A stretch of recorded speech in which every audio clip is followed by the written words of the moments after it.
In the following few minutes, you'll meet a family, one which is not unlike thousands of others around Australia.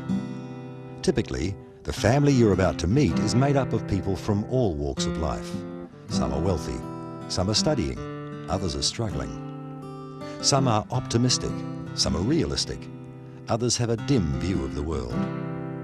Each type of person holds certain values which are important to the way they live their life. What they say, what they think, and what they do are directly related to the values they hold. More than a decade ago, Roy Morgan Research, working with Colin Benjamin of the Horizons Network, developed a segmentation program called the Roy Morgan Values Segments. It's an extremely powerful marketing tool which helps to identify the behaviour and motivation of people in many countries around the world. Today, there are 10 values segments models which represent Australians from all walks of life.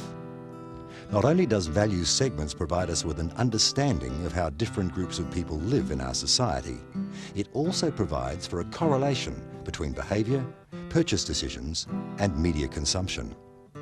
It's not difficult to see why the Roy Morgan Values Segments is fast becoming the cornerstone of the marketing drives of some of the biggest companies in Australia and New Zealand. Watch now as we step inside the mindset of this very average Australian family and experience the phenomenon of the Roy Morgan Values Segments.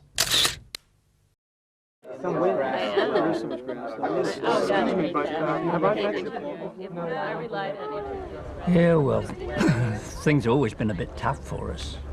In the early years, it was all we could do to clothe the kids. Of course, in those days, there was no pension, no super, no anything. 5 o'clock in the morning, I used to be outside the factories, waiting for work. Maybe once a week you'd get some. I mean, there was no future then, it was just day to day. That's why it's so good that Graham and Sarah are thinking about their future. Well, wouldn't want him to be struggling like us. Besides, Graham has never been very good at making do, has he? It's funny though, isn't it? Here we are worrying about them. They're going to be fine. We'll be okay too. Oh, we're okay, but it is getting harder and harder. And without the support of the family, I don't know how we'd do it. Every time we go to the doctor, it costs more, and the trains have gone up. Even bread and milk is expensive. I mean, nothing really goes down, does it? The government has got a responsibility to look after older people. Now, why don't they?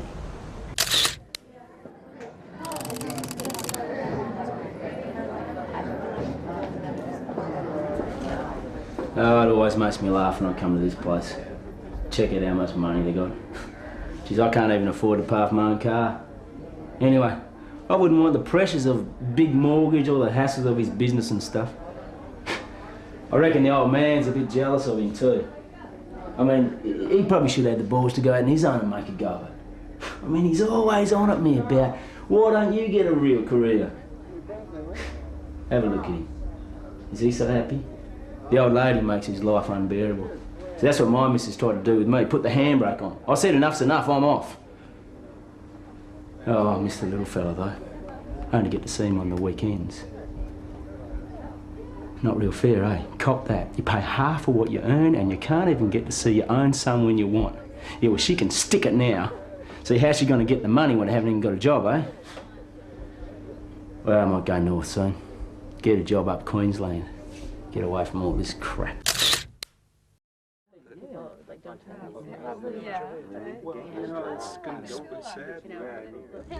nice when everyone can get together like this. Looking at the family now, you realise how important it is, what an investment you've made in the future. We try to do it at least once a year so we can catch up with my brother's family. Otherwise we wouldn't keep in touch at all. That's right. And it's great to see the way they've grown up over the years. It's pretty hard though. They seem to spend every waking hour making ends meet. I think the pressure's greater on people nowadays. Not that it wasn't a challenge for us, mind you. Remember the hours we used to work when we started the business and the kids were young? At least these days, kids like Karen can study and get themselves a good career. It just wasn't an option back then. I didn't even think to get a degree before I started up in engineering. Now that we've got good people working for us, we can afford to sit back a bit and do some of the things we've always wanted to do. I love the theatre and I go whenever I possibly can. And Bill's playing golf every other day. The more I play, the worse I get.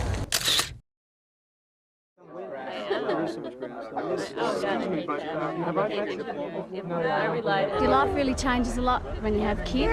Well, they take over in every respect, but in a good way. Well, now that they're getting a little bit older, we've tended to drift away from our old uni and work friends. Well, my work friends, at least. It's not so easy to just drop everything and get out of the house now. Well, there's a bag to pack, drink for the kids, books, toys, and, well, that's just the trip down the road. Well, I guess your focus changes. Well, ours has. We probably don't realise how much it really has changed. Take Jamie to basketball, pick Donnie up from creche, take them around to their nan's place, take Jamie to school, take them to McDonald's, take them shopping for new clothes. It's like I'm running a taxi service. We wanted to take them away for a big holiday this year, but with the increased costs in fees for next term, money's a little tight. Well, hopefully we can take them to somewhere like Disneyland one day. Well, yeah, money's tight, but you try to do the right thing by your family. Spend time with them. You'd probably think I'd had enough of kids after spending the whole day at school, but it's just great to come back home and see the kids and see what they're doing. Oh, thank you. It does believably happen.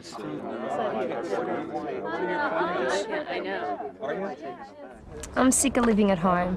If I don't get into college, my friend Sarah and I are going to move into a flat. She wants to do the same course as me, but she probably won't get the marks. She's my best friend, and we go and see bands all the time. It's unreal. We do everything, but mostly we go shopping for clothes. We always end up going to Sportsgirl. Oh, I live to shop. I could spend my entire day spending money. Well, that's if I had any. Sometimes I go shopping with my mum, so she'll buy me what I want. But I'd rather shop with Sarah. All Mum and Dad seem to talk about is making the most at school. Studying hard, going to uni, studying hard, blah, blah, blah. I'll get into uni, but I'm planning on having a good time too. I want to live in college. That's cool. Do what I want, when I want. I can't wait not having to explain what time I got in last night.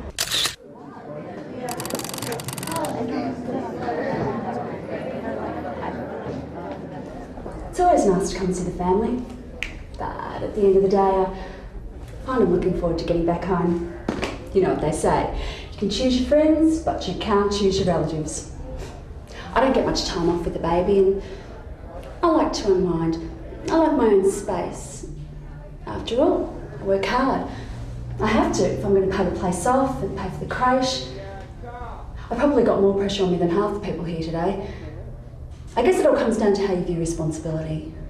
Dad sees responsibility very differently. It's all trees and whales and social consciousness with him. If you've got a big mortgage like I have, you can't just go off and lie in front of a bulldozer whenever you feel like it. We're so different. I've got ambitions and goals, and he's got dreams. I think it's important to be in control of your life, to get the best for yourself so you don't have to rely on anyone.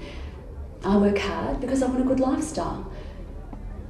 I look at Bill and Judy, at what they've been able to achieve, and it inspires me. They've got this house, great lifestyle. It's what I'll have one day. I relied on interviews rather than that I've never worked. The world's a very different place now. With all the violence and uncertainty, it's hard to keep a positive outlook. But, well, our youngest Karen, she's okay. We're putting her through university. As long as she avoids any weirdos, she'll be okay, she'll get there. John's a bit of a worry. It's hard with John. He's stubborn and easily led. That's what I mean about the world now. In my day, it was all about getting yourself into a solid career, setting yourself up into a foundation for your kids, your retirement. But these days... Oh, we're still proud of them, though. Well, John might be finding it a bit tough, but he works hard. And Karen's, well, she's still fairly young. She'll grow up. No point worrying about it, I guess. We've got ourselves to think of now. making sure retirement's not a struggle. I don't want to end up like Mum and Dad. 2 years? I don't know, I'm on a roll. I think let's keep going, yeah. You know, it's amazing when I tell some of the olds here that I'm studying fine arts. Oh, well, that's nice, dear, but what'll you do when you finish? I mean, they have no idea. You know, they don't realise how many career options there really are. Especially when you know your way around a computer. They wouldn't have the first idea what a computer is, particularly the internet. I mean, my God, look at this place. It's like a bloody museum. This place just doesn't make me feel at home. I mean, all I want to do is get away. That's why I'm definitely going travelling again when I finish. And Grandma and Grandpa are English, so I won't have any problems getting a work permit.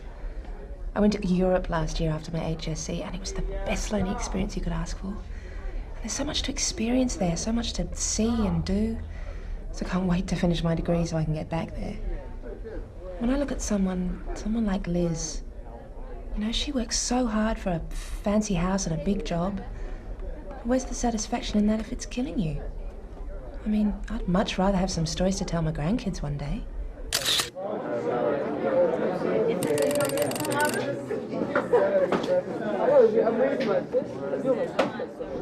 Yeah, I'm successful, and I'm proud of what I've achieved. I've worked hard, made it happen. Got a big house in Melbourne, flat in Sydney, and I got the car I wanted. I didn't need any university education to make it in this world. I used this to make a better life for myself. The old man, he was really disappointed when I left school. Look at him now. He's finally admitted that I've done better than him. And everybody else in this family, for that matter. Do you know, I think he's proud. Whenever we get together, he always puts in some comment about the car, the house, trips overseas. All that. And I never even looked like going to university.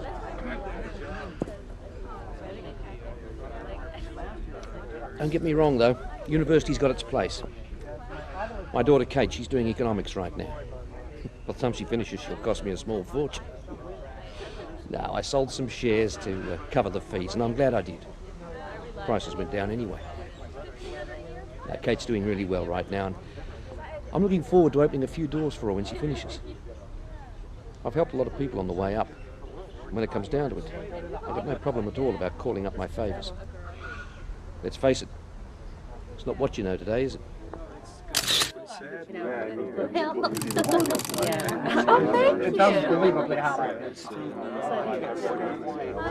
I never really want to come here. Normally, I don't mind if it's just Mum or Dad, but with Stephen here flashing his money around, I tend to either end up in an argument or make some excuse to go home early. I don't really have much in common with anybody here. Stephen and I have never got on. He's driven by the buck. He'll do anything to make it look like he's got more money than anybody else in the family. He's got some real personality deficiencies. What can I say? My brother hasn't got a moral bone in his body. No doubt he thinks I'm dull and boring, but that's him all over. Everything's black and white, profit and loss. Our relationship soured when I started going to university. Dad was really proud, but you could see Stephen churning up inside. What Dad didn't factor on was Mike getting a completely new set of personal and political ideals. We don't talk politics much anymore. He thinks I'm a complete radical. What he doesn't understand is that things will never change unless people take a stand. All he wants to do is avoid issues all the time. That's the difference between us. At Roy Morgan Research, we've been using value segments for more than 13 years. And as you can see from the last few minutes, there's much more to these segments than simple demographic data. Our understanding of value segments tells us that two people with the same demographic profile, age, education, income and family background, can have very different values. For instance, Stephen and Gordon are both in their 40s. Both would be classified as AB, the highest socio-economic group, but they disagree on virtually everything. Liz and John are both in their 20s and are both sole parents. But we've already seen how differently they view the world and their own futures. The two over 60s couples, Noel and Iris and Bill and Judy, have very different lifestyles. They shop at different stores, they watch different TV programs, and they live in completely different suburbs. Kate and Karen are both studying hard, but Karen lives to shop and Kate's into travel and the internet.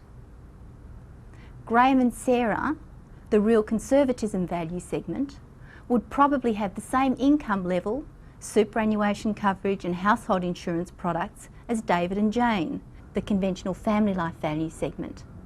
But they're now looking to save for retirement, not a trip to Disneyland.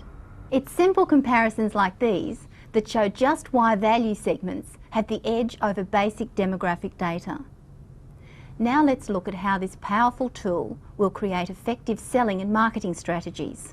A simple mindset graph shows how the Roy Morgan value segments relate to each other and how products relate to them. For example, at opposite ends of the horizontal axis are basic needs and socially aware. Basic needs are more resistant to change, set in their ways, and have little disposable income. On the other hand, Gordon, our socially aware segment, has a professional position, enjoys a better than average income, and is attracted to things that are new and different. In between basic needs and socially aware, we're able to map real conservatism, traditional family life, conventional family life, and young optimism as we move across from conservatism to more progressive attitudes to life and a willingness to pay more. The vertical axis measures satisfaction of life and individual expectations. On this axis, visible achievement and fairer deal are at opposite ends of the scale in terms of quality of life expectations. Visible achievement is more likely to see things from their own individual perspective, while the fairer deal segment is more likely to be influenced by the opinions of others. They do, however, share some of the same values on the horizontal axis. In between visible achievement and a fairer deal, we're able to plot look at me and something better, giving us an expectations cross onto which we can plot where a product or service will be positioned in terms of the values people in our society hold. For example, you'd expect an innovative, expensive piece of technology, such as a mobile phone, to be positioned in the upper right quadrant of the cross as a new, superior product.